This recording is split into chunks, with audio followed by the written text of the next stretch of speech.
And one criticism I do have of our industry is that we don't sell ourselves enough. We are stopping the client making a big mistake or a money mistake. We're protecting a bank and their security. The level of work that we do, if we get it wrong, has quite a high consequence. What's the longest conveyancing you've ever? Years. Go on for years and years. You can, on a more complex, especially like with a leasehold property, you can have up to, I think it's 19 once we count it, 19 different parties all popping their 2 pennies into a transaction. A law firm making sort of 10% profit on their overall fee would be doing very well. Levels of insurance that you have to have in place to even conduct a conveyancing matter on its own extreme. Stu, welcome to the TED Talks podcast. Hello. We've worked together since I started. Yeah. You were the first solicitor I worked with. Hopefully you'll be the last I work with because I cannot deal with any new ones. And we were meant to do this podcast probably every year since we've been working together. Now it's finally happened. Yeah, finally got together. But at the point that I don't really do property much anymore, and the podcast isn't necessarily focused on property. Irony. I know, but we're going to talk about property because it's fascinating. Yeah.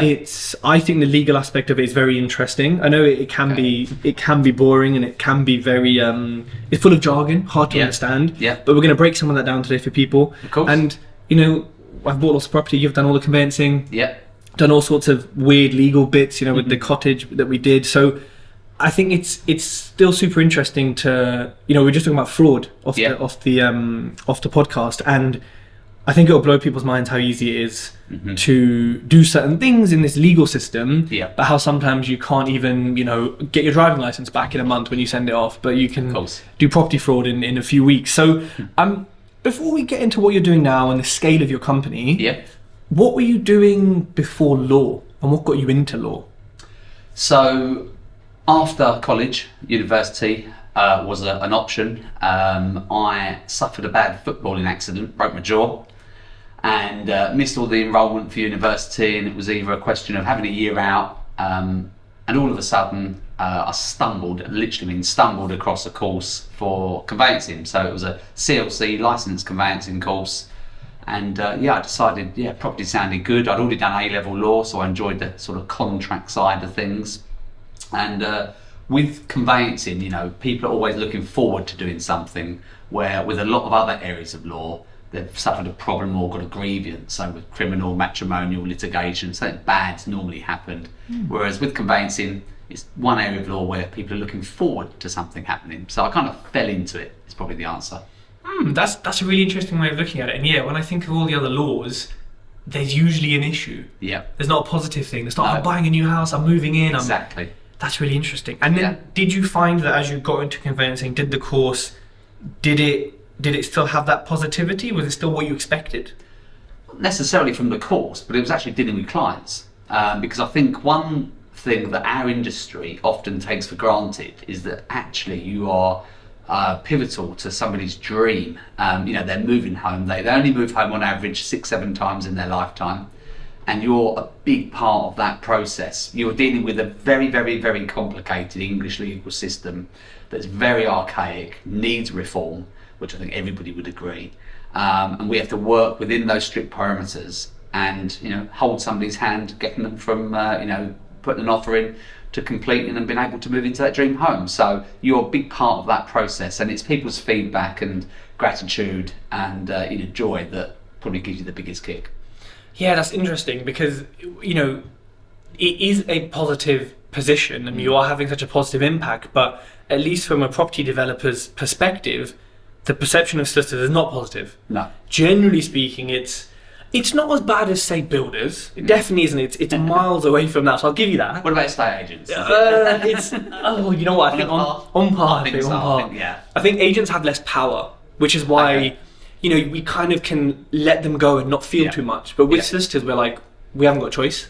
Yeah, I think one of the issues with lawyers and client perception of lawyers is the lack of knowledge that a lot of clients will have and public perception. So I don't think as a profession we're very good at actually explaining what's happening and why something's happening. So one of the biggest problems within a conveyancing transaction, let's just say an average transaction where you're acting for Joe Bloggs buying a house, they're also getting a mortgage. Yep. Well, we act for the bank as well as the client.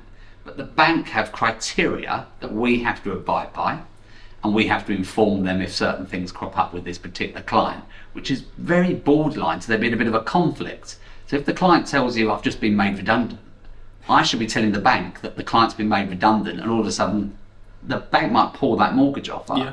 So you are kind of put in a position whereby it is a difficult one to manage somebody's expectations, and you've got to conduct this conveyancing process within a certain way.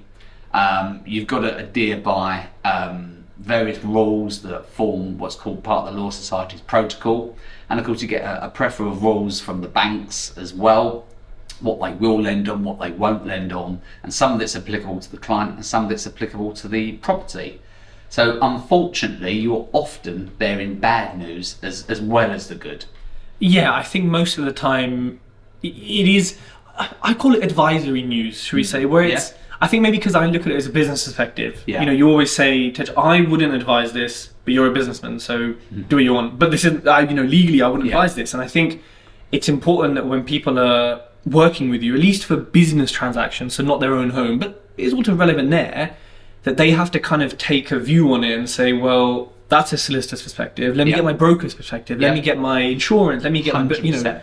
You all form a team, right? Yeah, 100%. So there is a big difference between acting for a client that is an investor as opposed to somebody that may be a bit wet behind the ears that's actually going to move into the property. Yeah. Totally different aspects. One thing we do, we advise people. We don't make their decisions. So I might say to you, Tej, I wouldn't buy that property if it was me because there's no right of way over that area of land, or because there's this restrictive covenant which is going to prevent you from doing it up and putting that extension on it, or whatever the case may be. But of course commercially it may be that you take a view on that and you're going to try and work around those issues, which may be successful, may not, but from a monetary point of view, of course, the deal's there, isn't it? So it's not our job to make decisions. Our job is to advise you as to what's going to happen if you enter into this contract and agreement with a vendor, and the implications of doing so. And I think that's what makes it harder for new developers or new people in business, is because, and this is what makes, I think, our life difficult when we work with sellers, because, for example, on the business we just worked on together to purchase, the seller sort of thought that the solicitor was God, and whatever they said went. And I had to say to him, go online, read what solicitors do. They only advise you. Yeah. It's your choice. Now, look, I'm not saying you shouldn't listen to them, right? Because there's implications, but that caused us easily 2 weeks of delays because he didn't know to say X, Y, and Z, and then eventually he said, "Yeah, hold on, I don't agree with you, solicitors." And then he said, "I'm going to do what I want," and they said, "Fine, but we don't advise it." And then he was sort of like, "Oh," and I think that lack of knowledge makes it difficult for you. Yeah. Because you have to then explain extra. Yeah, right? I think one of the things we've always got to bear in mind, a lot of people think that the conveyancing process and the people involved are sort of, a connected community. That's not the case. You are acting on behalf of your client, be that the seller or the buyer, and your job is to get the best outcome for your client. Yeah. Not the buyer, not the seller. Now that might not be popular, okay? And going back to sort of expectations and what people think about lawyers, I think people in general will be very, very, very surprised how often we are told to do something which may look like we're potentially selling something down. So I'll give you an example. I had a client that's just completed his purchase, and only a month back he was saying, for Christ's sake, you need to slow this down. Right, okay, I need a couple of deals to go through before I'm going to have the final balance. I had another client that wanted to get the boiler serviced, right on the brink of exchange. And of course, I will always say to a client, if you want to do that and you're getting pressure from the agent, tell the agent, I've told you you've got to do it, okay? I'm going to get it in the neck, but if it means it's the best outcome from you, my retainer is with you, so therefore that's what I'm doing.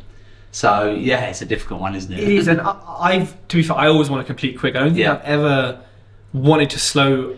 I think with my own residential purchase, I might have said to you, I'm going to blame you to slow it down because of the builders or something. But it makes sense because the agent will always say, "Oh yeah, typical solicitors." They won't. I mean, they might be pushy, but again, you can say, "Oh, I don't know, it's a solicitor." So I think that's a commercial thing, isn't it? Yeah. It's making that decision to slow things down, or most investors, I think, want to speed things up in most cases. So, if we go back to, before we jump into conveyancing, because there's so much there, you did this course. I assume you then worked for a law firm? Yep, so I worked for one of the biggest law firms in Essex prior to opening up my practice. I was there, I think, 8-9 years. Okay. Worked my way up from a trainee, in fact, more like an office junior, to becoming a trainee, becoming qualified, having my own caseload, Nice. and then scaling that to being one of the biggest sort of fee earners in that practice. Wow. So it was only natural from there, having these sort of monthly meetings with the accountant and seeing what you're billing and seeing what you're doing, is a natural sort of transition that you thought, well, actually, I could do this on my own. And also the landscape was very much changing. When I was sort of looking to open up, which was in 2006, the landscape was changing a lot. You know, estate agents all of a sudden wanted referral fees. You know, it wasn't a case of taking somebody out to lunch or buying them an Easter egg. Which is what one of the senior partners always told me, just go and buy them an Easter egg, they'll be fine. No, actually, they want 100 quid. So, you know, the landscape was changing a lot. Things were becoming a lot more commercial, and sort of law firms giving service was starting to creep in. And for me, I could say that, or I could see that this was going to be a big changing point within the profession. I think historically, law firms have maybe sat there and thought, well, I'm a law firm, come to me with the business. Yep. You know, marketing, things like that didn't exist. And also as well, you know, historically law firms are very much for that traditional firm on the high street that people would come Fax to. machines, typewriters. Would come to for a variance of different things. Whereas now, of course, with the online and, you know, the whole world was changing then.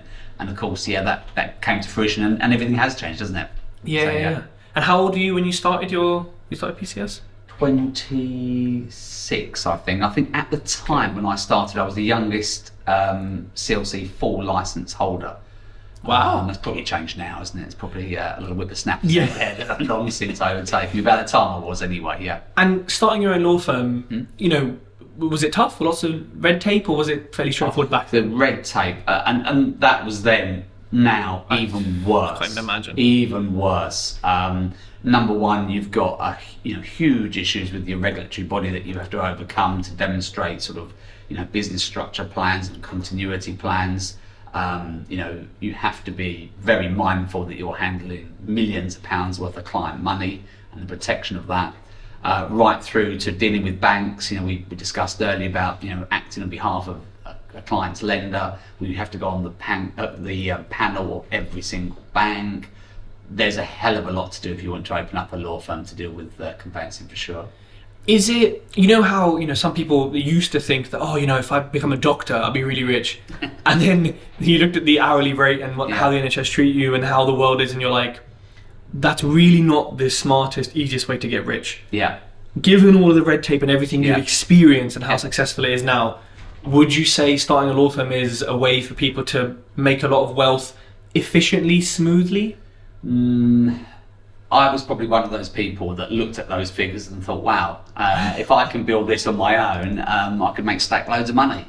But no, you know, the overheads that go behind that are incredible. And, you know, I would have said that a law firm making sort of 10% profit on their overall fee would be doing very well. Wow. Levels of insurance that you have to have in place to even conduct a conveyancing matter on its own extreme. So, you know, 10-15% you'd be doing very well. So there's not as much probably money in it as people may think. It's not that headline figure that you're taking home. How much do you think you spend on insurance a month? Give me a ballpark. We, as a practice, we probably spend around £30,000 a month just on indemnity insurance alone. Wow. And obviously you can't do anything without that. No. And if you think about the logic, and maybe the viewers are going to throw loads of examples back at me now, but I can't think of too many other professions and industries where you actually fund something from the start to the finish without even taking a deposit. So if you think about the logic, if something takes 3 months to go through, okay, we fund that buyer's work for the whole of that 3-month process, and we get paid on completion. It may fall through halfway through, of course, as well. But we fund that whole process, from insurance to secretaries working on the file to, you know, dealing with the land registry, the revenue, everything. We fund the whole lot. You know, our industry does not take a deposit up front or anything like that. Why? So No idea. Absolutely no idea. I've always thought this, but of course, no other law firm ever does. So they take search money, but I suppose that goes straight to the. You take search monies, and you might take a minimum amount on a sale to order, planning permissions. Literally a couple of quid. A couple of quid. But that is a disbursement that you're paying out very quick after you've received it. You're not taking any money on up top, so to speak. So it's a difficult one. Yeah, you're funding a lot up front. So in terms of finances of a law firm, there's a lot of, I suppose, debt at any one time that you're waiting on coming in. Most definitely. And so, you started the law firm then. Mm-hmm. Now, how many years has it been going? So we are 17 in October. Wow. And how many staff in the company? We've got just under 170 employees across 6 different offices. 170 humans. Yeah. I mean, I don't know how you deal with it. And what's your sort of turnover like every year? So we turn over just under 8 million. Amazing. And it's a big entity. I mean, just the number of staff alone is how. I suppose why are you this size? Do you need to be this size to operate effectively? I would be lying if I said I had some strategy or some business plan that said it was going to grow to this kind of level. But with PCS, we originate from simply a family-run law firm. It was myself that opened up the practice in October 2006. It was literally me in an office, smaller than this room we're in now, on my own for the first month. Then my assistant that worked with me at my previous firm came to work with me. She's still ironically at the practice now. So over the years we organically grew. I love using that word because it kind of describes exactly what we are. We added one person after another. We've never had any financial investment, so we have grown kind of on a month by month basis. There was never particularly a desire to be big or anything like that. It kind of grew organically through what I believe at the time was good service, and trying to have empathy with the client that a lot of law firms at that time were not doing and hadn't identified. We were very lucky, I think, that we'd opened up prior to the recession, sort of in 2007, 2008. So we'd not grown big for that to be particularly a problem. And of course, during that period, 2009, 2010, lots of law firms were making mass redundancies. Well, we were actually picking the best people. Going shopping. So it actually, I didn't think so at the time, obviously, but it actually worked out very well, and gave us a good sort of kickstart in terms of growth and moving on from there. And how many cases do you think you handle a month?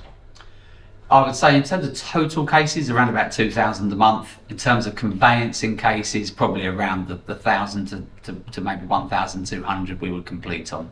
Do odds and sods like wills and change of name deeds and independent legal advice and deed of guarantees and all sorts of other little bits and bobs, tenancy agreements. But in terms of actually conveyancing cases, around about 1,002, something like that a month. And where does that place you in the UK law firm scene? How big or small is that? So we're a firm of licensed conveyancers, so we specialise in property law. In terms of licensed conveyancers, we'd be about the 5th, 6th biggest based on land registry applications. That was sort of last year stats. Is that big? Yeah, it's quite big, yeah. Do you want to get to number one? No. I said no, number one does tens of thousands a month. The difference between, say, us and number one is enormous. Wow. For me, no, I've got no desire to go anywhere near that level. My desire is more to try and, give that good service. Can that be a factory? Really? That's a conveyor belt of literally tick, tick, tick. Yeah, I don't want to put down any other firms, but there is an element of that. It has to be. For sure, there has to be. For it to work. And look, those directors are probably sitting there with the Ferraris out the front doing very well. So. Where's yours? Around the back? Yeah, around the back. You borrowed it last week, didn't you? But no, literally, I'm not sort of knocking any firm for what they might want to achieve, but for me, the landscape is changing so much in conveyancing. Conveyancing used to be simply transferring the title from a seller to a buyer, but people don't want to know about the title. They want to know about the fixtures and fittings. They want to know about the keys when they get them. Stuff. They want to know much more about the practical side of it. So it's becoming more and more of a moving process than simply conveyancing. So, what you can offer a client now is so much more diverse, and, with apps and trackers and all sorts of stuff that's going on. Because you have an app and an online system. Yeah, we've got all that kind of thing. I'm not even sure that's a USP anymore, is it? Everyone should have that kind of thing. They should, yeah. Do people use it? Do you use it on your end and your customers? Ironically, 50-50. Some people, I think that's really what we would like to say. We cater for everybody. Yeah. So there are people that actually still want us to send a load of forms in the post, and we'll return them via the post. We receive IDs still sometimes in the post. We also have, obviously, apps that links that people can click on, do facial recognition and videos and stuff like that. So we cater for anybody that could be remote to somebody that could be around the corner that wants to drop stuff in. We deal with work from estate agents, brokers, developers, housing associations, investors. So we do every different type of conveyancing and land law that there is. And of course, with that brings multiple types of clients, which again means multiple processes. And that's where it becomes difficult. Multiple processes and juggling those different balls, spinning those plates. Especially if one conveyancer has to sort of communicate with me a certain way, them a certain way, they a certain way, different. I think there's, I can see how solicitors and conveyancers can get overwhelmed because there is so much to do, and it's not like you reviewing a document is a 1-page contract. It's like 10 pages written in Shakespearean English that just doesn't make sense to most people. And I think, do you get overwhelmed? Yeah, I think everybody does. I think that people will be lying if they didn't get overwhelmed. There are times when you are so busy, you don't know where to turn, and you've just got to power on through it sometimes, haven't you? But dealing with clients, dealing with people, it's not a 9-to-5 job anymore. You have to be on call a lot more than that. We speak at like 9 p.m, 10 p.m. Yeah, of course. The office is open till 8 p.m. every night. Fair enough. And it's not, we originally thought we were a great USP, open later in the day, not everybody else does that, but it actually helps us just as much. Because the one problem we have is that, the phone is always ringing, but we do have to spend time looking at documents. Yeah. And sometimes you may need to strike an hour, even 2 hours out of the day, to look at complicated stuff. If that's the case, sometimes there are not enough hours in the day. So having that flexibility is definitely important. And one thing that I find really interesting about you, and I tell everyone this, is that I have your mobile phone number. I don't give it out. People ask me, and I say, you're not getting this shit. This is exclusive. This is A-list only. And I'm like, you own this firm. There's 171 people you said. You're turning over 8 million. You're doing 2,000 cases a month. You are the MD, should we say, the senior partner, whatever you want to call it. You're the boss. But yet, I can still talk to you. I know that when I introduce people to you, generally, you're emailing, like sort of on email and on the phone, and you're running the business. And I know you're doing like commercial things, and we did a business acquisition, so I know you sort of do that, and then you're doing and like, I just don't understand how most solicitors can't balance 4 cases, a month. You can't get a response back, but you manage a business and workload. Well, first of all, I've got a very good team behind me. Mm-hmm. So I've got an excellent manager in our accounting department. I've got an excellent manager who looks after the office, does all the managerial side of that. I've got my sister and my brother who are also partners. There's Keely, Sarah, Eamon, more partners at the practice that also manage vast areas of it. So it's not just me, first of all. Second, we kind of said off air, I'm a massive believer in actually having your sort of, hand in the business, actually understanding what everybody does. Yeah. I work my way up in terms of conveyancing from the bottom. So literally, I've done every part of a transaction, from the office juniors role to, a secretarial role to an assistant's role to a fee earning role. So I've done all.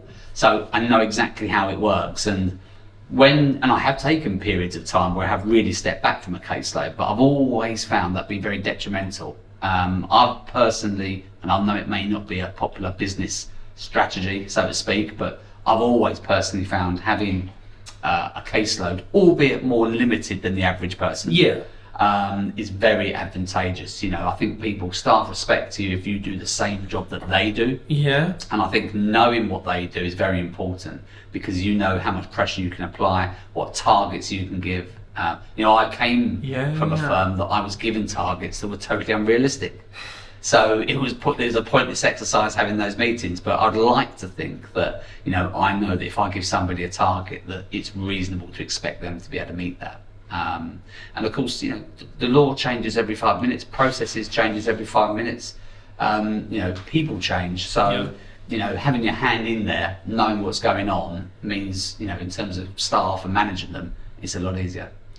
And do you enjoy casework? Yeah, I do, because that's originally what I you set did, out to do. I never thought when I was sort of 18, 19 that I would run a law firm. I thought that I might go into conveyancing and, actually dealing with people, taking away the stress and actually getting them from A to B, getting them over the line, the biggest thing they're ever probably going to buy, only ever going to do it maybe 6-7 times in their life, is something that I think we all take for granted a bit. Absolutely. Now, we've used the word conveyancing quite a bit. Now, for most people watching, listening to this, they're going to know what it means. But what is the single line Google definition of conveyancing? So it would be transferring the title to a property or area of land from a seller to a buyer. And you need 2 legal professionals to do this? Yes, practically you do. Not necessarily. Because you can do it yourself, can't you? You can do it yourself. You can be unrepresented.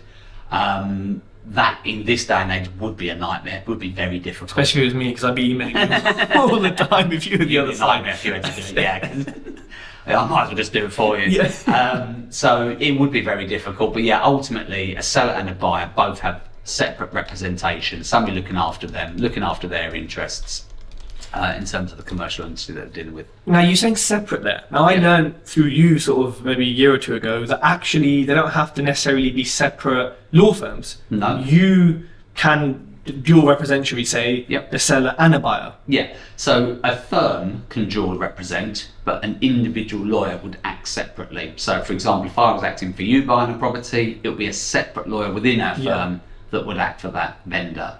There is a fine line between what's called a conflict of interest. That's obviously what you have to avoid. You have to make sure that everything's impartial and you're both representing the client fairly. There is separate regulation behind CLC and solicitors. I don't think solicitors are as liberal with dual representation. They have more of an issue with it, and the rule and regulations state that they can't so much. But in terms of CLC, licensed conveyancers, we can act on both sides of the transaction. And I suppose that makes it a lot easier, because instead of you chasing some idiot with a typewriter, you know that the person is competent. Yes, it is easier because, of course, if I'm expecting to receive documents from somebody within my practice, I know the format of those documents, I know what's in our contract, so I kind of half know what's coming to a degree. So I'm going to obviously approve my own contract. So that does make it a lot easier. In terms of communication, again, it's a lot easier. I know where everybody is. I know if somebody's not in. I know who to contact if somebody's going to be covering somebody. So that makes it a hell of a lot easier. Are you allowed to talk in person? Oh, yeah, of course you can. Yeah.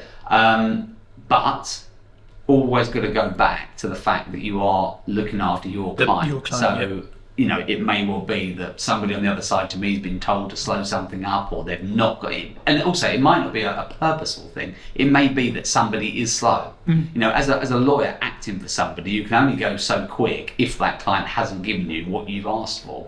And I think also now we're in an age where, with ID, money laundering, linking documents when you're selling, there's so much somebody has to do at the onset. They've got their broker maybe throwing sort of requests at them for bank statements, for this, for that, wage slips, blah, blah, blah, blah, blah. Then we come on the scene, ask for everything again, all that jazz. It's a lot of intense information requests that a client would receive. So actually, quite often, the client can be the person that delays things. And I suppose if you're not an investor, you haven't got all your documents ready in a Google Drive, you don't know what you're expecting, you're like, whoa, there's all this stuff. Very much find so. it in. Yeah, very much so. Yeah. And, with conveyancing, I've heard, and maybe we've discussed this, people say, compared to other areas of law, it can be a sort of checkbox exercise where you've got a list of things you need to tick off on the title to investigate, and that's kind of it. I say that very blasé. Is that what conveyancing is like practically? No, not at all. No, not at all. Complete myth. I think every business and whatever we do in life, do we not have tick boxes and check boxes? But there is certain elements of conveyancing where there are standardised forms, shall we say, that is very tick box orientated. But you are investigating that client in terms of ID and AML, and you are investigating that property that they are buying. You need to do certain amounts of due diligence. You need to understand why your client's buying it, what they're going to do with it, to then investigate it. You know, if a client says to you, well, I'm going to be buying this property because I can put a 2-story extension on the back of it. I can't afford a 5-bedroom house, but I can afford a 4-bedroom house and put a 2-story extension on. Well, if you then look at that title and there's a drain out the back, or there's a covenant not to extend, it might not be suitable for them. So you've really got to, investigate what's happening and really look at the bigger picture. Yeah, and because when I buy property, you always say to me, what's your plan with it? Yeah. Anything, what's your plan with it? Yeah. And generally it's pretty standard with me, but like that makes sense because you're then investigating 100%. if I can do my plan with it. Yeah, 100%. That's pivotal. If you don't know what your client's going to do, how can you represent them properly? Now that initial fact find, and there's a lot of information that people have to give at the start, but it is crucial to moving forward, and there's a vast difference between a first-time buyer and somebody that's done it several times. So sort of managing their expectations, knowing what they want to do. There are properties that aren't suitable to be flipped. There are properties that aren't suitable to be developed, even if they're currently run down, for example. So, properties in auction, generally they're in there for 2 reasons. The seller wants to move it really quickly, or there's a big problem with it. It can't be sold on the open market. So investigating it is absolutely, the fundamental thing that you do. So I'm the seller, I'm the seller solicitor, you're the buyer solicitor, I'm your worst nightmare, of course. Generally, or just in this situation? Probably a bit of both. So in this situation, because I want people to understand this process, so that when they work with you, when they work with solicitors, when they understand it, they can sort of, I suppose, ease off or kind of just know that you're doing what you should be doing, right? Because as you said, I think solicitors don't explain it very well. We think, what the bloody hell is he doing? So agents have sent us the memos. Yeah. I'm the seller solicitor. It's my who does the first step? Who makes the first move? Right. Okay. So there's no particular answer to that one. Okay. So what should happen is, as a seller's lawyer, you should be communicating with me to say that I'm instructing to act on behalf of Joe Blogg selling this property. Yep. Can you confirm you're the person dealing? I should be then contacting you to say I'm acting on behalf of Fred Smith. Okay. Can you send me all the documents on the property, for example? And I send the property information form. Your job then is to start drafting the documents, drafting the contracts, downloading title. Drafting just means writing, doesn't it? In essence, yeah. But again, not necessarily, because when we talk about this tick box, you might say to me, well, actually, I'm selling this, but there's a big area of land on the side of the property, and that buyer reckons they might build another house there. So can you actually just put an overage in there to say that, if they do get planning, I get an extra 10% of the resale value or something like that? Well, all that's going to be written into those contracts, written into the transfers. If you're, you might be only selling part of a property, there could be another bit that you're going to retain. So people will often retain parking spaces, for example, if they're in the local area. So you might have to draft what's called a TP1, a transfer part. There's all sorts. Again, if you're going to maybe reside in a neighbouring property, you might want covenants to be put on the title saying that you can't do this, you can't do that. And this is the seller's lawyer who has to do all this. So the seller's lawyer would need to draft all that, and that's why the seller's lawyer does need to have that conversation with their client. What are you doing here? And then you fling all that gumph to me. Again, it's my job to go through everything with a fine-tooth comb to make sure that this is going to be okay. A, for my client, who's the person buying it, going to move into it or invest, flip, whatever. And B, that the mortgage company is going to be able to secure their charge against the title to this property. And then you send the infamous or famous inquiries. Yeah. Because we're always waiting for replies to inquiries. Yeah. This is just the bane of my life and bane of all property developers. You send the inquiries over, which some of them are generic, right? So inquiries are simply questions that you're asking. So you might think that something's not quite right, so you're going to raise this inquiry. Okay. You would also do what's called searches. Okay. Now there are numerous searches that apply to different sort of circumstances and different properties and also different geographical areas. But in the main, there's a local drainage environmental searches. So an environmental will tell you about things, obviously on an environmental basis, such as land contamination, flooding, things like that. It is an electronic search, it's not a survey, somebody's not going to go down there, but it will tell you about the area in general. And also the key thing about these searches are that if you're getting a mortgage, the banks will insist on these being done. So even if you didn't want them, a drainage search will tell you about whether the property's connected to the water supply, sewerage, location of drains, whether you've got to contribute money towards public drains, stuff like that. So again, the example of somebody buying with the two-story extension out the back, if the drainage search comes back and it shows that drain right by the back door, maybe they won't be able to do that. And then the local search, which is really important because that will tell you anything that is registered at the local authority. So there might be a grant. Okay, maybe it was an elderly couple that owned this property and they got a grant from the local authority to have new windows put in or a stair lift. That could still be repayable, as well as telling you about sort of planning applications, building regulation consents, tree preservation orders, smoke control orders, private roads. Anything basically relating to the local authority will be in that search. So you're going to get sort of some of these questions answered anyway by these searches, but there'll always be bits and bobs. There'll always be things such as maybe a boiler's been replaced, you might want to see a certificate.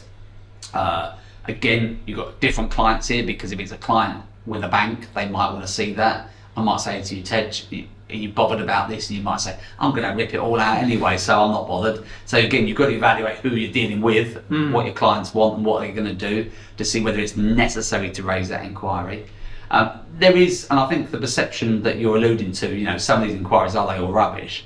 A lot of them can be, because I think there is a tendency for people just fling out a standardised set, for want of a word, without actually evaluating what they're doing. But also some of them will be important. There are maybe from an investor's point of view. I'm not sure how many of the listeners or viewers will actually know about this, but if they've secured the property for a really good price, there could be what we call an undervalue. Well, actually, if that seller within 7 years was then to go bust, a trustee in bankruptcy could actually look to overturn that transaction. Because if you think about it, I'm about to go bust, but I'm just going to transfer my property for a lower value to you anyway. There's a balance on this. You need to look at the value of the property. Is it worth more? Is there an undervalue? Do I need to insure the undervalue for my client to make sure they're protected? So there are lots of things actually that you'll look at the title to a property, covenants, rights of way. When was it originally purchased? Restrictions, notices, charges. I want to know, for example, if there's a mortgage on the property, I want a legally binding undertaking that's going to be repaid on completion. So it's all a bit boring, I'm going to admit, but ultimately they're there to protect your client. And anything that you ask, once an answer's given, is what's called represented. And this is why it all goes between lawyers. It's represented, and that means if the seller was to tell a poor pie, you have a claim against them for what's called misrepresentation. You can sue them, claim damages if you suffer a loss. But anything they say directly to you or via the estate agent is basically bollocks. Correct. Yep. Can't rely on it. And you told me that is within the contract.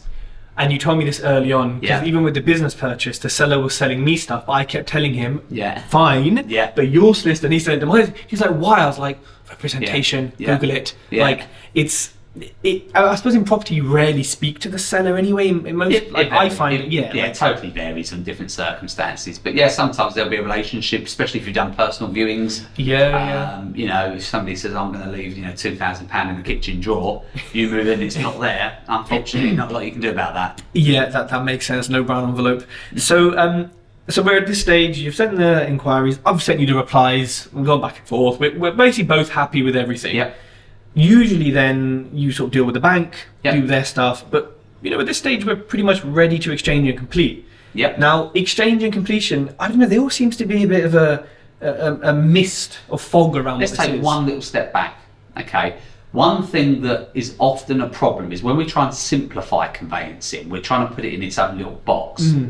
And this is where it sometimes becomes a bit of a contradiction perhaps when we're telling clients what's happening. So, have you raised inquiries? Yes, I have. Have you got answers to those inquiries? Yes, the seller's has answered them all. But maybe a search will come back saying, there's a private road. Actually, I've got to raise a few more questions about that. Some more inquiries. Maybe a bank's mortgage offer will come to me and it will say, well, that lease, we're not happy to lend on it. We want a variation. We want the lease extended. I've got to do some more work now. I've got to raise more inquiries.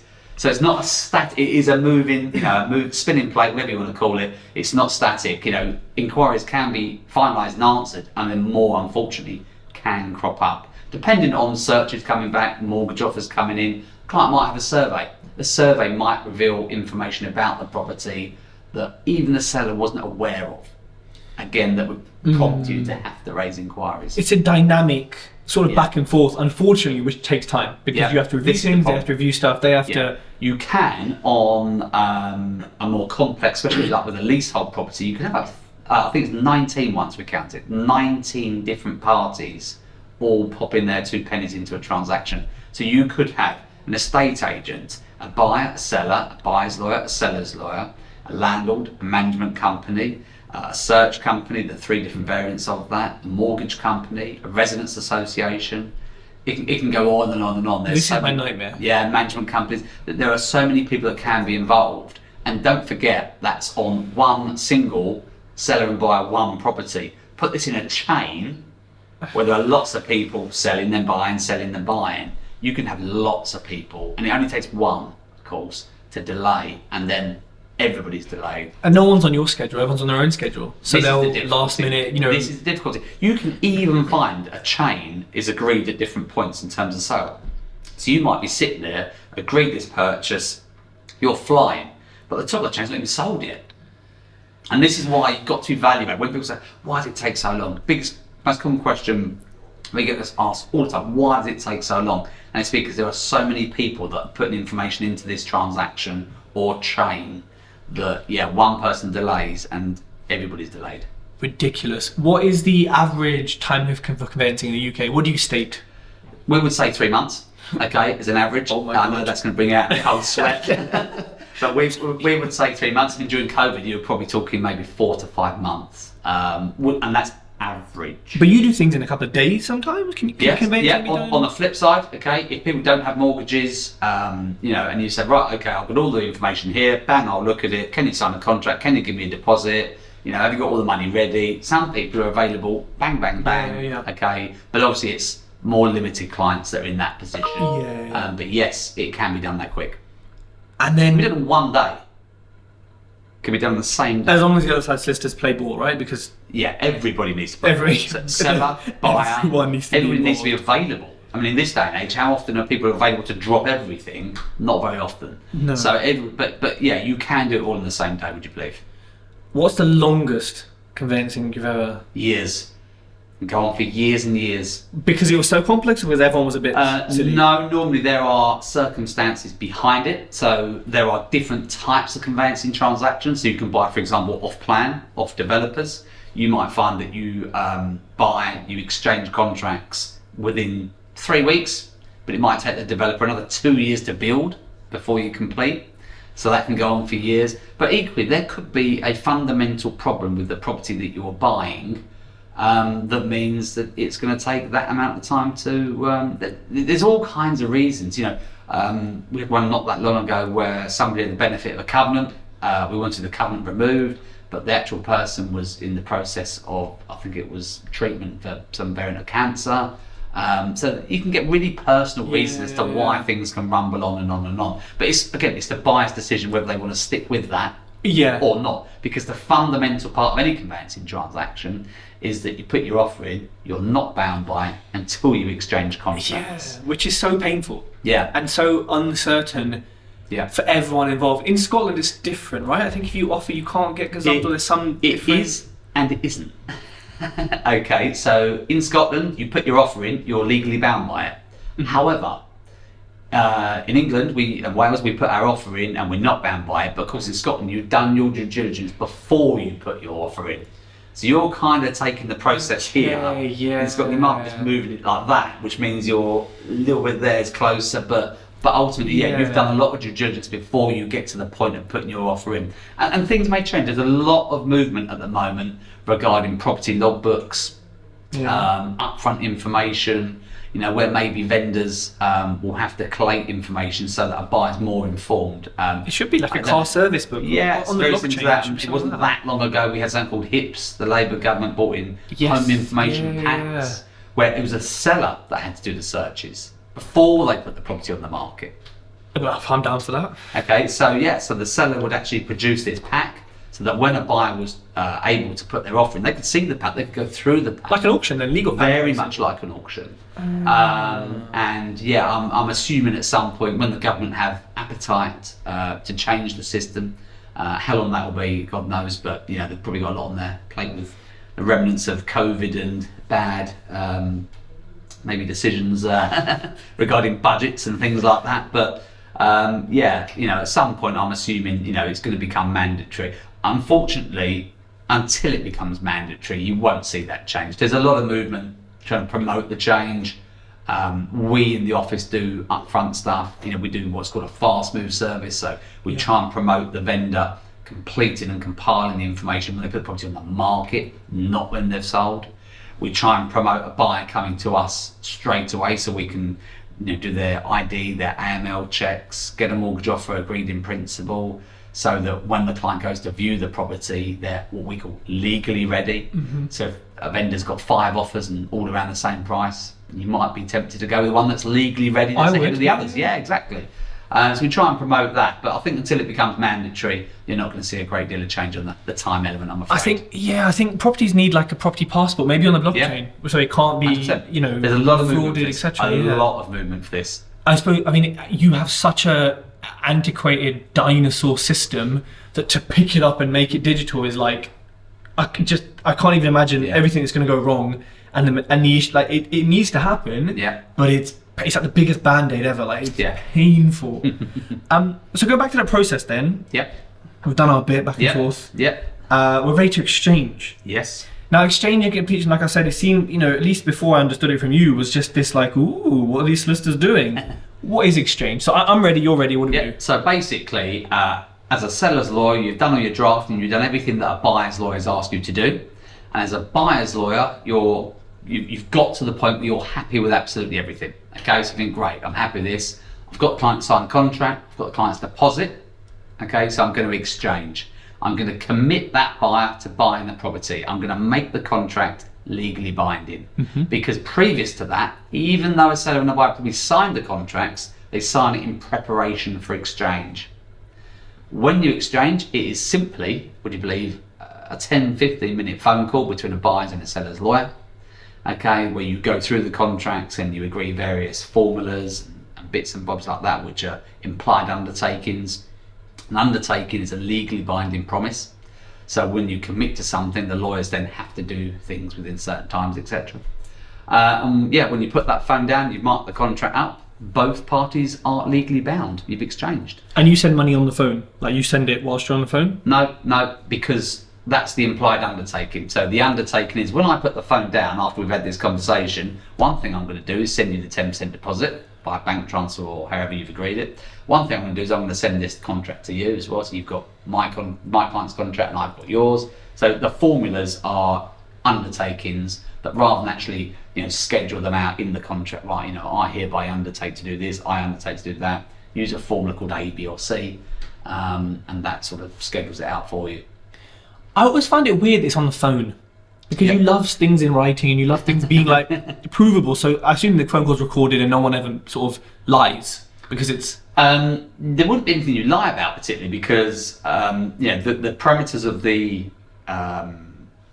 agreement have already been agreed. Okay, so the details of the agreement are already there. Okay, we've already approved the contract before. Okay, when you do your inquiries, you've got a copy of it. We say, yeah, that's good. Okay, both clients have agreed the completion day. The price is already agreed.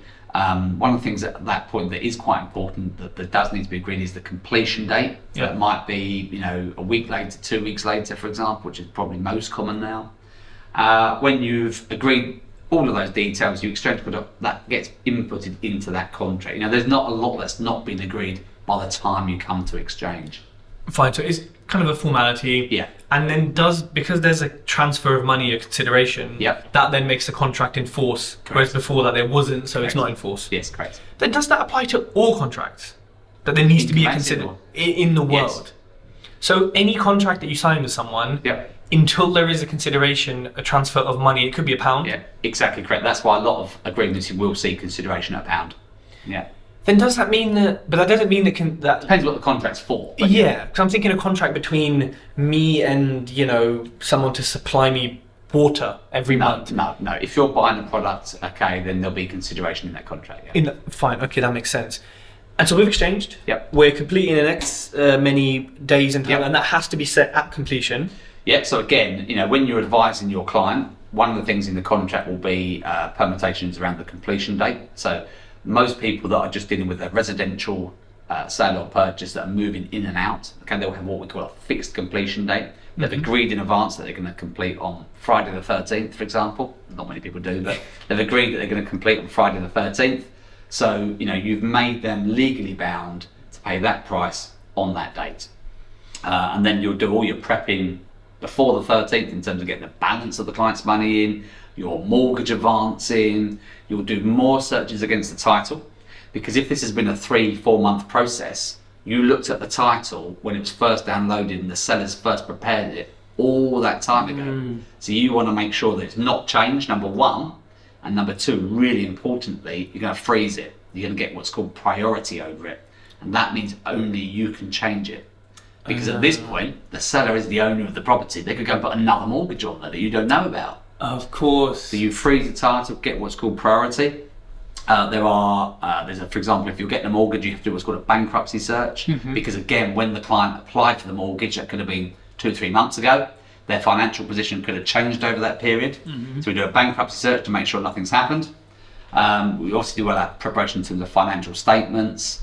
And in terms of documents, there's what's called a transfer. That is a document which the land registry use to change the ownership. So that is already prepared. That'll be executed sometimes in between exchange and completion if it wasn't done before. And then on the day, it's a money swapping process. And that's it, job done. That's it. You can also get contracts where completion is not fixed. Okay. So it could be on notice, which means it's a bit open to when it's going to take place. And then there's permutations on how that notice is served. Or there could be criteria similar to the transaction we recently did with your good self, where certain things have to happen before completion can then take place. And with that, you tend to have what's called a long stop date as well. Yes. So you can't go beyond a certain period. And then, so with completion, you send the money over, documents done, you then go register it with Land Reg, kind of do your post-completion. Yeah, so after that, you've got lots of post-completion formalities. So first thing, you've got to consider stamp duty. Okay, your client's just bought a property, they're liable to pay tax a lot of the time. And with any tax, we have to submit a tax return. So an SDLT goes to the land registry, any duties paid if it's applicable. And then you're looking for maybe seller's documents, so their signed transfer. One of those undertakings that we spoke about earlier is that on completion, that signed TR1 is going to be sent from the seller's lawyer to the buyer's lawyer, because you can't register your client's ownership without it. Yeah. You're also going to be waiting for the sellers potentially to have redeemed their mortgage and removed the bank's charge from the title. And then after that, it's making an application to the land registry. And at the moment, unfortunately, many people know that the land registry has significant delays. You think you said this for 5 years now? Yeah. It's always. Particularly since COVID and the stamp duty holiday, they are really behind. And, we had some discussions with the land registry and they made a very valid point. And they said to me, well, your business, you could actually turn work away. We can't. We have to deal with every registration. That sounds like a you problem, not a me problem. Like you need to deal with that like in land reg. So, how can we control what's going to come in? We didn't know the government were going to, impose a stamp duty holiday that was going to lead to this volume being dumped on us. Which I think it's all excuses. Like not necessarily from the staff, but the government, whoever runs it, needs to just pull their socks up and do better. Use tech. I mean, they still accept like coins, don't they? Like and checks and all sorts of stuff. No, they are digital now. Because I remember I think it was maybe 2 years ago, November time, they went to digital. They're not, unfortunately, not completely digital. Yeah. Again, transfers are part what's called unregistered. You're still making paper applications. But the majority of applications that you make now are online, which thank is, God. Because I remember the last time I had to send money, and they said something like, it was something £50, and I was like, how do I? And they're like, you have to literally send a coin or something. And it was really weird, and I was like, I'm not doing this. I just thought I'll find out what it was. With lawyers, we'd all have an account with them. It's easier for your end. But it's. Okay, so that's the process of conveyancing. Now, when it comes to commercial, 'cause some people watching, listening to this will buy, commercial shops, whatever it is. Does the process differ massively? You have to decipher whether you're buying a commercial property, whether you're leasing a commercial property, and whether there's a business being bought at the same time as a going concern. Yeah. If there's a business being bought at the same time as a going concern, totally different, because you've got to evaluate contracts, accounts, liabilities, all sorts of stuff. But if we part that one up, a lot of commercial transactions are more leases than actual commercial buildings or premises being bought. If it's a commercial premise being bought, then it is largely the same. You'll find that, normally you might not have a period in between exchange and completion. A lot of those go straight to completion, or a simultaneous exchange and completion on the same day, but that process is largely the same. With leasing commercial premises, that's totally different. There are lots more to consider, such as whether you're contracting in and out of the Landlord and Tenant Act. You've got, with commercial, you've got VAT that comes into the equation, different stamp duty rates as well. So it's different, but not vastly. Okay. And, going back to what you said earlier, that you are CLC registered. Yep. And then, so you're conveyancers. Yep. Solicitors are usually SRA regulated, so they're solicitors. Yep. You're both conveyancing on the same house. Are you doing the same job? Yes. What is, and I know the difference from at least a client's perspective, in that certain bridging lenders won't work with you. Yes. Because they need 2 SRA partners. Yes. They can't do a representative for the you can. What, from your perspective as a conveyancer, a solicitor, what's the kind of difference between them? There isn't practically. The reason CLC qualification and licensed conveyancers, or the reason we exist, is because it was specialisation. The period and the transaction that you're going to undertake becomes so vast and complicated that it needed specialisation. So the qualification came into fruition. What you've found in terms of SRA and solicitors, you now, in the majority, not everybody, not all, but the majority will specialise in one area of law. So you'll normally find that if you are a solicitor, that you've chosen to specialise in conveyancing, or you've chosen to specialise in litigation, matrimonial, something else. Don't often now, there are exceptions, we don't often get people that do the whole array of law, because there's just so much of it. So, even though that person may have qualified as a solicitor, they're effectively still doing the same job in conveyancing. And also, there are probably more unqualified conveyancers than there are qualified. You don't have to be qualified. You can work within a law firm unqualified, also doing the same job. So ultimately, there's not much difference. In terms of bridging, again, taking a slight step back, any lender has what we call a panel, and law firms will go on that panel, which will enable them to act for that bank. Those banks have separate criteria. So if we focus maybe on bridging, a lot of bridging lenders are, if we were to really simplify it, maybe we could say they were smaller than maybe like a commercial bank, okay? So their way of looking at things is that they just want a small select group and they will pick solicitors, especially if there's more chance of other types of law being brought into the equation, like litigation, like commercial. But there are equally other banks that won't instruct licensed conveyancers, very few, but there are a couple of them. There are also banks that have criteria such as how many partners that you have. Yeah. Maybe you need to have 3, 4, 5. Some don't allow sole practitioners to go on there. So if you're a one-man band, you can't go on there. But they all just have different criteria as to what they want for you to then go on their panel. Fine, makes sense. And leasehold and freehold. Freehold feels a lot easier. I know when I see a legal pack for freehold, I can read it and buy it, and I'll probably run it past you, but generally I'll probably buy it and then afterwards Always be like, running past me, but be like, what's wrong with this one now? But leasehold, I don't even bother, because there's so much. From your end, is leasehold more complex? And I suppose, why is it more complex? It's much more complex because freehold is simply the whole area of land or the whole property that's being bought. If you're looking at a leasehold, you've still got a freehold. You can't have a leasehold without freehold. So somebody owns that entire piece of land or that entire building. So you've got to investigate that part of it. You've then potentially got a lease, which makes it leasehold, okay? You've got to look through the whole of that lease document, which is the kind of rules, the regulation, who can do what on that whole estate. So there'll be untold bits of information in there that leads into ground rents, estate charges, service charges. You can get defective leases. You've got to be careful of the term of the lease, because leases that have a low term will often be much cheaper to purchase. But if you've got to extend the lease, then that could be a considerable premium that you've got to pay for that. You've got to look at maybe residents associations. They can be formed in different ways. Management companies, you could be a member of it, you could have shares in it.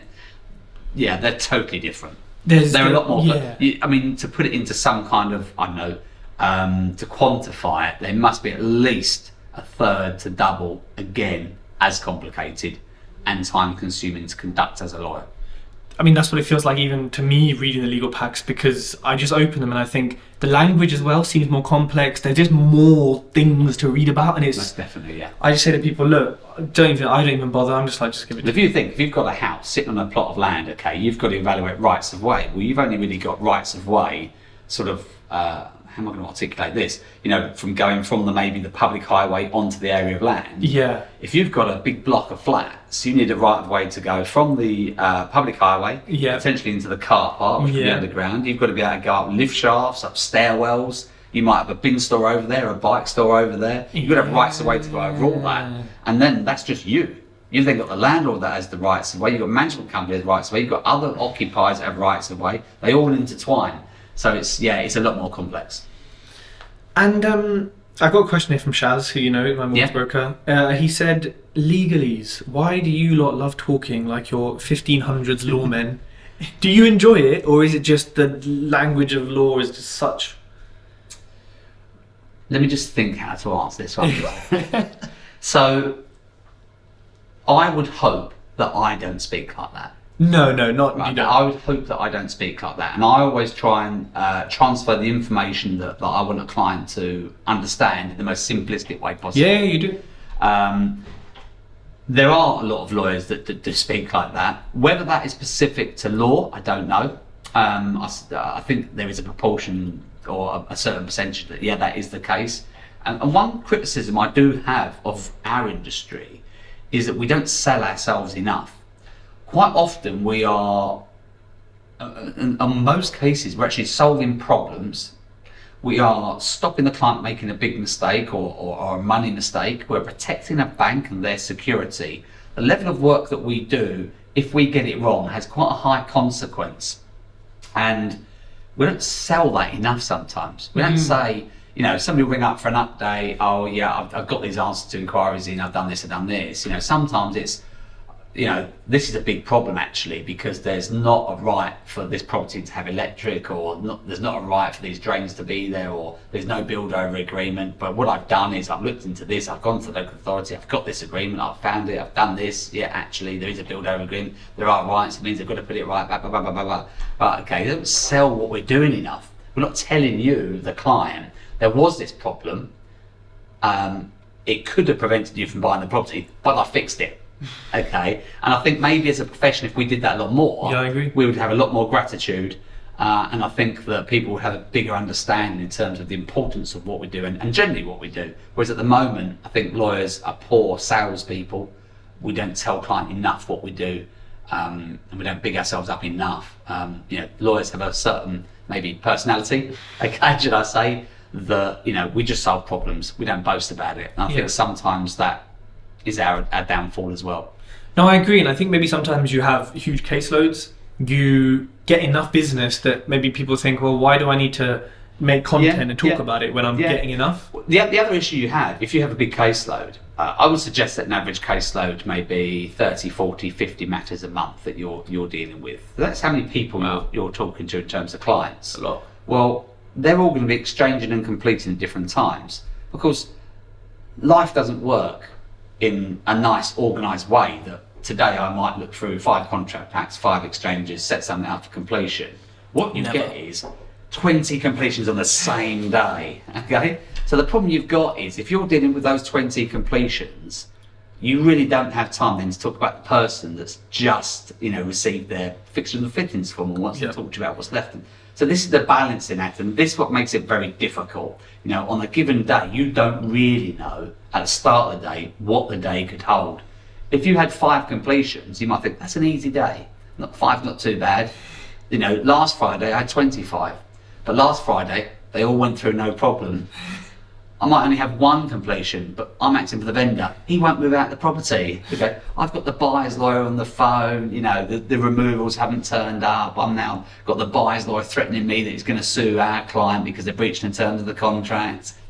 Well, you can't just park that up. Okay, you didn't know that was going to come up that day, and that often is, that plate spinning and managing expectations. I think being realistic, no lawyer should ever promise that they would be available at any time to service a client's needs, because you just don't know what's going to come up. And if you are acting on behalf of a client and looking after their best interests, well then, although it's not great, but the client that wants to talk about the curtains that are going to be left in the property, that client's not as important at that moment than the clients that, are maybe about to breach their contract or could lose a deposit or something silly like that. So there is a bit of a plate spinning exercise that we do have to go through, and that's, I think, where a lot of skill does come into the job, in terms of handling a caseload, and where you can be the greatest conveyancer in the world looking at problems, and you can be very articulate in terms of your qualifications, and maybe you speak with lots of legalese and stuff like that, but you've got to be able to manage 50 people at the same time what's going on, because all their lives are going on. Yeah, I mean, one of my questions was, why are so many solicitors slow, don't communicate, kind of so antiquated? But I think that kind of answers it. It's like your destiny isn't in your control. I think we had one where I might have cut you a bit short, and I had to say, look, I've got another transaction at the moment. Just I'm not about it, but I'll let you know soon. Sometimes I think it is. People use communication as a buzzword in conveyancing all the time. But sometimes I think it's the context of the word and the way we use it and what people want from it. I think lawyers have this fear that communication means I've got to talk to somebody all the time. Yeah. I don't think that's actually what necessarily people want, and then they're not using the word communication necessarily for that. I think they just want to know what generally is happening. If I said to you, Ted, I'm in meetings all morning, I can't talk to you, I'm going to have to look at it this afternoon, pre-warn you, it might be as late as 4:35, 6 o'clock tonight. Okay, you might not be overly happy, right, okay, but I'm happy, but I will look, at least you've heard from me, and I will look at it then. I think it's the context of the word that maybe we don't sometimes get, and we fear that we should be talking to people every 5 minutes all day. I don't think that's what people want. And sometimes you just have to be honest and just say, I have to prioritise exchanges and completions. And therefore today, unfortunately, because your matter's cropped up and it wasn't in the diary to be there or whatever, it's just going to have to wait until they're done. In the same way that when you get to that point, you take priority. Yeah, exactly. And I think, hopefully people watching and listening to this will understand that, like you said, it's Tuesday, you've got stuff in your diary, you've got stuff planned, but like you said, if stuff comes in, it's happened with the business you just bought, you can't necessarily drop stuff and jump on that because you've got meetings, you've got this. And I think sometimes when we want to buy things quickly and the seller or the seller's lawyer says, I've sent the stuff, we think, what's Stu bloody, why isn't he on it? But actually, hold on, let's take a step here. You took 4 weeks to draft a generic document, and then I'm expecting you to jump on it. I need to be like, hold on a sec, they're idiots. He's just got it. There's two or three things. Number one, when we're looking through those documents, you have to allow a proportion of time to actually look through. Yeah. At the end of the day, you are trying to protect your client. Number one. Yeah. Number two, okay, I can tell you now, Friday is the most popular day for people to move. Yep. Okay, so just as a generalisation, the whole conveyancing system will be slower on a Friday. Yep, that's banks, that's lawyers, probably estate agents, probably everybody. Yeah. So if you want things done and you want to contact your lawyer, probably best not to leave it till Friday. If you can get in on Thursday or Wednesday, or even leave it to Monday, you have a far better chance of that being the case. Again, maybe as a profession we don't advertise that enough. But Fridays definitely is going to be the worst day of the week to get hold of us. Yeah. So, you've got to balance these things up. And unfortunately, from a fee earner, a law firm's point of view, because the level of fees that we charge, which have been the way they are for years and years and years, I would obviously be biased and think there should be a hell of a lot more, but I think they should. I mean, we have a client to... for 3-4 months. Okay, maybe the fees should be more, but again, law firms in general can't just whack their fees up by double, which they probably should be, because we won't get any work. Therefore, we have to undertake a level of matters to be profitable. Yes. Now, fee earners aren't there fee earning. They're called fee earners for a reason. Internally, in law firms, all case handlers are called fee earners because they make the money.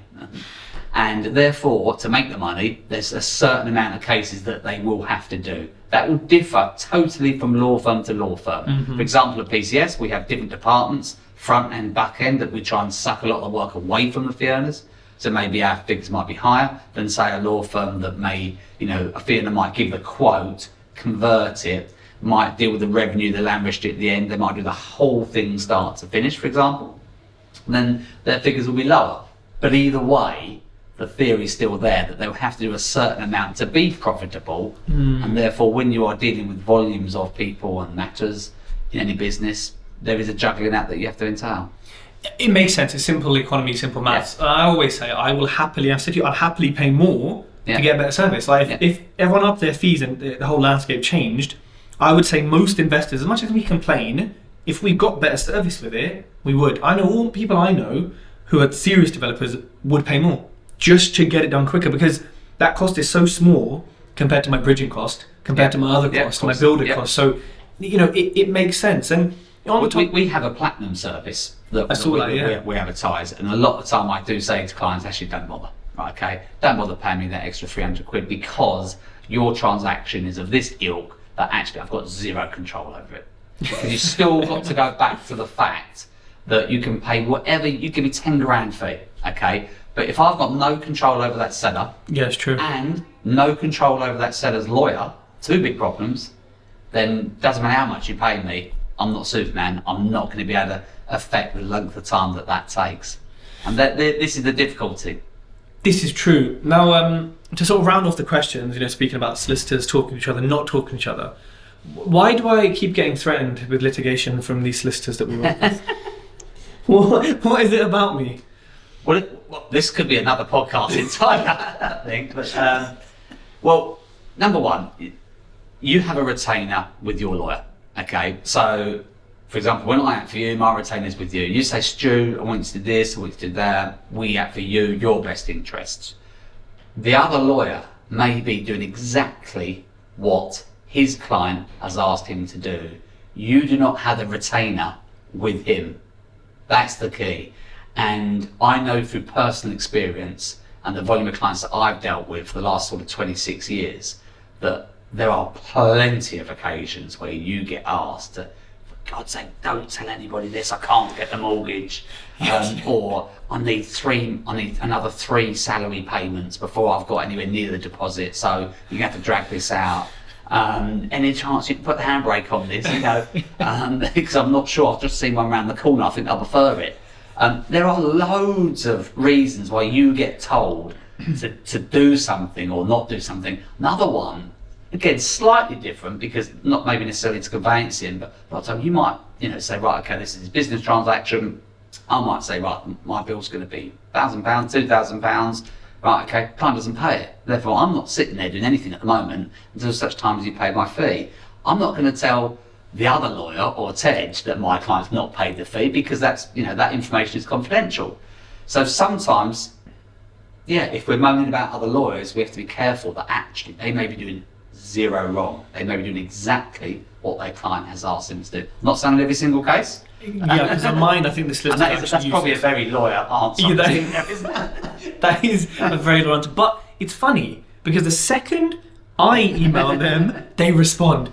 You do it for 4 weeks and they just think nothing. But I get involved and they call you up, and I'm like, where was that energy when we requested documents 4 weeks ago? They're very touchy, but this is also why I do it, and I'll continue to do it. Yeah, I'm never going to stop, because it works. This is always the thing, isn't it? The more I always laugh at that, if you put a review up and all of a sudden they're on the phone, well, maybe if they actually just done this in the first place, there would be a review. Yeah, but I mean, it's a strange, because I mean, from my point of view, generally, personally, I'm getting paid when the transactions are going through, so my interest is completely vested.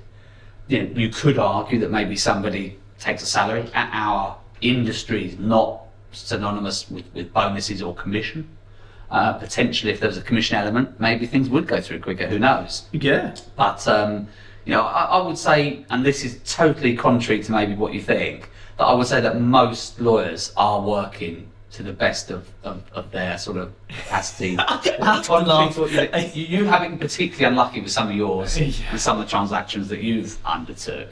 And there's also an element that, sometimes people do have to do various drafting bits and bobs and it is difficult to get this point across, but there are lots of occasions where clients come to you, you start something, I didn't tell you about this, and think, oh my goodness, well, that's a whole new transaction. I had one the other day, it's a remortgage, client is going absolutely ballistic, needs to get this done, broker's going mad, needs to get this completed, right, okay, yeah, we'll run around, ringing up, hanging on the phone forever, chasing people up, literally about to complete it. And the client goes, oh, when you get that ready, I'm about to exchange on my purchase. What do you mean the purchase? You didn't tell me about the purchase. Oh yeah, I've got a purchase, I'm also buying somewhere. Right, okay, well, does the bank know this? Because if we complete this, then that might be in breach of your lending there. Do you know this? No. So very often, I think, from a client's point of view, especially the inexperienced buyer, there can be a bit of a, they don't quite know who to trust. You've got your lawyer, who you might have less communication with. You've got your estate agent, who you could be backwards and forwards, but often they're representing the seller, not the buyer. So there's that sort of difference. Then you've got your broker. So you quite often have three varied people that might give you contradictory information as to what's happening and what to do. Yeah. So I can't get it. I get the whole thing. Yeah, I can see that, there will be inexperienced buyers, and I know we've dealt with those. But yeah, like you said, I just seem to get solicitors who want to exchange NDAs with you. Like this, when you told me that, and the fact you've never done this in your life, I just thought, if you've never done it, this is stupid. Yeah. You can do things like that. Okay. There's various processes that you can do. I mean, normally you've got to evaluate what am I doing here. That is an agreement that both parties sign. Once it's completed, okay, we're bound by it. But that's the third NDA. Exchanging contracts is something where you're committing somebody to do something in a period of time, which might be a week later. Normally with NDA, you're going to be completing it straight away, because once you've signed it and you're receiving confidential information, that's what the mechanisms get the transaction going. But again, with my lawyer hat on, you don't know what you've been told to do once you've advised the client and certain things like that. So, I don't want to come across as sitting on the fence, but there is a balance to the whole thing. I think it's good to have your balance, because I'm not balanced. I'm in the camp of, I think the thing is, because I understand it from learning from you in the process, when they took 4 weeks to send over the purchase agreement, I read it and said, this is a template. He added 8 lines, I think I saw maybe. Fine, they're the 8 most important lines in this whole transaction, but I just thought you did not need 4 weeks to do that. And I think when you understand, because I've seen the speed you do things, I'm like, well, that doesn't make sense to me. Yes, but for example, if we go back to this situation, yes, it could be a standardised document that you receive, but did that lawyer have the information he needed to draft that? I said to you at the start this, you need to talk to your client to find out what they are doing. Did that conversation take place? We have, for example, meetings booked in. They're remote now, of course, sometimes in person, but meetings booked in. 50% of the time, the clients probably cancel those and then reschedule the next week because they're too busy or whatever the case may be. Perhaps you didn't have clear instructions. Yes, it might have been an easy draft, an easy job, but did you have the instructions in the first place to enable you to complete that draft? Is a different story. Did you service a bill? Were you we're talking particularly here about more business acquisitions and conveyancing, but in that circumstance, was there a bill? I've actually had clients in the past where historically I've done jobs for them where they actually owed the practice money. And I said, well, I'm not going to do any of that now until you actually pay up. So there are lots of reasons as to why. I am making excuses a bit. You are. I'm being very. I am making excuses a bit. I'm sitting on the fence a bit, but it's not a one size fits all. Every transaction is different. You're dealing with people a lot of the time, and there can be so much variance on what might happen. I agree, and I think being informed and educated as a client helps massively, because I know to an extent what you're doing, when you're doing it, and kind of how long it takes. Obviously, I think it should be done quicker. That's just any client. But I kind of understand in the extent that I don't need to, like when I buy my next property, we know the process. So I'm just going to, it's, and therefore it makes your life easier. Yep. It makes my life easier. I know I'm only going to hear from you when there's an update, and that's fine because I know how long it takes. We might chase, might chat. But if I didn't, I was wet behind the ear, especially when it comes to a commercial investment type thing or even a business acquisition, which ours was, I think, fairly simple, but some of the people I know are buying really complex stuff. It just means that this works a lot harder. It's a lot more difficult. It takes a lot more time. You'll have to explain stuff to me. So I think where possible, and hopefully this podcast does this, people need to get educated and understand. And you've got your Conveyancing Matters, which we're about to record as well on your YouTube, which explains a lot of these things. Because to be fair, there aren't books on it. There aren't really. You've got a podcast on it as well. Yeah, we've got we call it PCS Pods, which is very helpful, especially for people that are new to buying, that are looking to undertake their first purchase. Maybe it has interviews on there with removal companies, with surveyors, all different people within the sort of chain of events that will have their little input into the conveyancing process. Well, I'll put a link to that so people can go listen to that. Let's do last question. Go on. So we're in 2023, we're in summer, although I'm wearing a jumper because the weather doesn't really... I didn't notice, I thought, what if the yellow Edge Talks I'm switching up. Quite disappointed. I need to get you one. I'm switching it up. I'll get you a Edge Talks tie, then you can actually... Even better. You can actually wear it at work. Where is PCS Legal going to be in 5 years? In 5 years, that's a difficult one. For me, the landscape's massively changing, and conveyancing, maybe the legal profession, at the moment is being pushed heavily with tech. Good. And the outside world is trying to force, good and bad, is trying to force tech and trying to automate a lot of processing. And the theory behind that, I've got no problem with. However, at the moment, with the volume of transactions that we undertake, there's obviously a lot of money within this industry that people are trying to maybe cash in on, trying to invent maybe solutions, possibly for problems that we don't have. Mm-hmm. And for me, what I would like to see and where I would like our practice to go and what we're trying to do at the moment is actually create products that actually help the process. And it's identifying when the process starts to when the process ends, but not just for conveyancing, for the client's moving process. So I think it's double-sided, and what we need to do is we need to be able to get from when that matter starts to when that matter finishes in a lot more, a slicker way of working through integration with different platforms, whether that be search providers, land registry, revenue, and that's where I would like to see us, more integration, more tech, modern tech. We need to use modern tech to aid these transactions, but the one thing for me, the absolute key is we do not want to lose sight of our traditional values, and that is that we're a family-run law firm based in service, and I never want that client to have to dial in and quote reference 1, 2, 3, 4, 5, 6. If I'm their lawyer, I want them to ring in and say, "Can I speak to Stuart, please?" Okay, and get put through to me. And for all the case trackers in the world that there could be, and emails and everything else, I think being multi-communicative insofar as there's still an element and a place for picking that phone up and having that conversation. And if you are being, KYC, know your client, you're being due diligent on what they're doing in terms of rules, money laundering, AML, everything that's going on, I don't think you can do it if it's an automated process. And just that, I'm boring now, but that reduces skill set as well. So I think there's a balance between the two. I think it's trying to use this modern tech, but not to the disadvantage of skill set and providing that personal service. When the client goes to their house and puts in their keypad, 1, 2, 3, 4, 5, okay, and the door opens, maybe we're going down that road one day, but at the moment it's still the key. Just put the key in the door. It's very personal still, isn't it? Yeah, I like that. So more tech, but still maintaining the humanity and the personal touch that we still need as humans, despite AI and everything else. Definitely. Amazing. Well, Stu, thank you so much for coming on the Test Talks podcast. Pleasure.